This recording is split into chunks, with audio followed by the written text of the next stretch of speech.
Να σου πω άλλο κρασί? Ναι.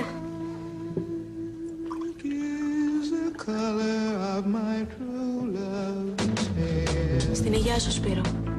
Στην υγεία όλων.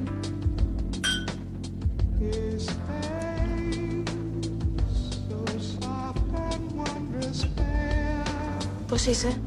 Προσπαθώ. Συγγνώμη που δεν σε πήρα τηλέφωνο τόσες μέρες. Για να μην με πάρεις τηλέφωνο σημαίνει ότι υπήρχε κάποιος λόγος. Ναι. Και ήρθες να μου εξηγήσεις. Ναι. Να προσπαθήσω τουλάχιστον. Σ' ακούω. Δεν είναι ότι δεν σε αγαπάω, Σπύρο. Ωραία άρχισαμε. Δεν είναι ότι δεν με αγαπάς. Και για μένα δεν είναι ότι δεν σε αγαπάω. Σε παρακαλώ πολύ, ας προσπαθήσουμε να είμαστε ειλικρινείς. Γιατί ίσως να είναι η τελευταία φορά που συναντιόμαστε. Ίσως. Εμένα μου φαίνεται σαν να είναι η τελευταία. Εντάξει. Μου το κάνεις πιο εύκολο. Με βοηθάς. Ναι. Μετά από αυτό που έγινε με τον πατέρα μου, εγώ τα έβαλα με μένα και με σένα. Δεν έπρεπε να έχει γίνει αυτό που κάναμε. Και εγώ το σκέφτηκα. Πολύ. Και δεν έπρεπε να γίνει. Ίσως έπρεπε να παντρευτείς τον Κομνηνό. Ίσως έπρεπε να μην σου στείλω το φουστάνι. Ίσως δεν έπρεπε να βρεθούμε στον πόρο. Ίσως... Μην το συνεχίζεις έτσι. Πώς θες να το συνεχίσω? Ήρθες να μου πεις να τελειώσουμε. Ναι. Ναι. Ωραία. Τώρα πώς θες να το πάρω? Υπέροχα. Μπορείς να με ακούσεις τουλάχιστον? Αυτό κάνω.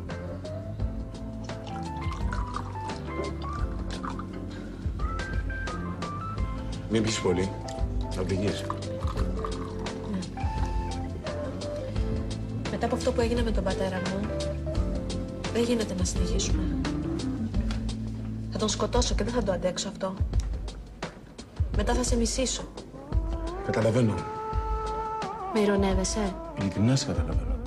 Προτιμώ να σε κρατήσω μέσα μου σαν το μεγάλο έρωτα της ζωής μου, παρά να σκοτώσω αυτό το συναίσθημα.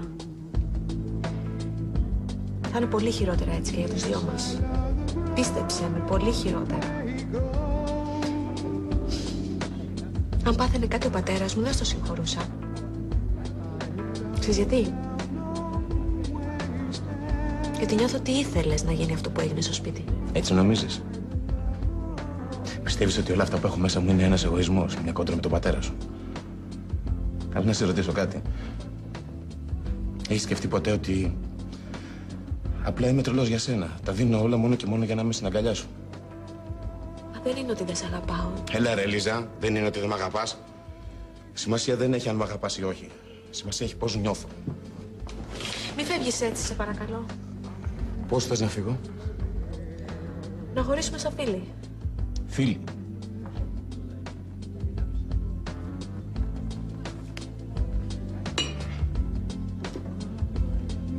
Κοίταξε με.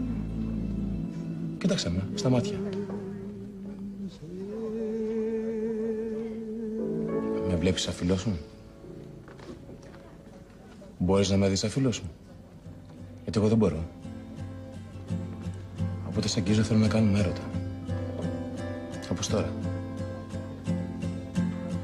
Γι' αυτό καλύτερα να μισεί ο ένας τον άλλον παρά... Θα το ξεπεράσεις εύκολα. Θα πας στην Ελβετία, θα αλλάξεις παραστάσεις. Για μένα μπορεί να είναι λίγο πιο δύσκολα. Θα μείνω εδώ, αλλά... Περιμένω το καλοκαιράκι. Έχω τα σχέδιά μου. Γεια. Σπύρο! Είναι πληρωμένα.